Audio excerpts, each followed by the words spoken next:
बिस्मिल्लाहिर्रहमानिर्रहीम।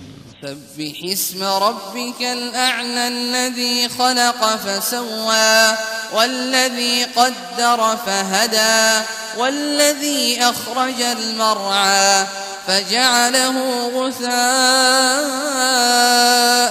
अहवा सनुक़रिउक फला तंसा इल्ला मा शाअ अल्लाह इन्नहु यअलमुल जहर वमा यख़फ़ा।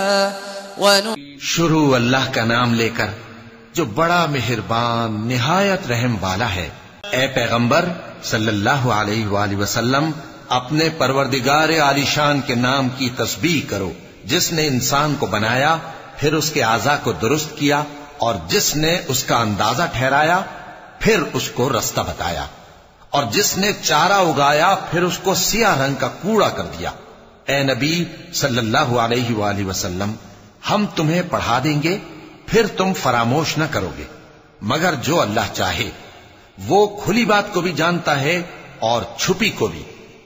वनुयस्सिरुक लिल-युस्रा फज़क्किर इन नफ़अति ज़िक्रा सयज़्ज़क्करु मन यख़शा वयतजन्नबुहा अल-अश्क़ा अल्लज़ी यस्ला अन्नार अल-कुबरा थुम्मा ला यमूतु फ़ीहा वला यहया क़द अफ़लह मन तज़क्का वज़करा अस्म रब्बिह फ़सल्ला बल तु'थिरून अल-हयात अद-दुन्या वल-आखिरतु खैरुन वअबक़ा इन्न हाज़ा लफ़ी अस्सुहुफ़िल ऊला सुहुफ़ि इब्राहीम व मूसा।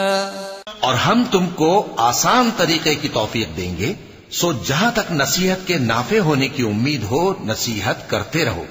जो खौफ रखता है वो तो नसीहत हासिल करेगा, और बेखौफ बदबख्त उससे कतराएगा। जो बड़ी तेज आग में दाखिल होगा, फिर वहां न मरेगा और न जिएगा। बेशक वो मुराद को पहुंच गया जो पाक हुआ, और अपने परवरदिगार का नाम लेता रहा और नमाज पढ़ता रहा। बात यह है कि तुम लोग तो दुनिया की जिंदगी को तरजीह देते हो, हालांकि आखिरत बहुत बेहतर और हमेशा बाकी रहने वाली है। यही बात पहले सहीफों में भी दर्ज है, यानी इब्राहीम और मूसा के सहीफों में।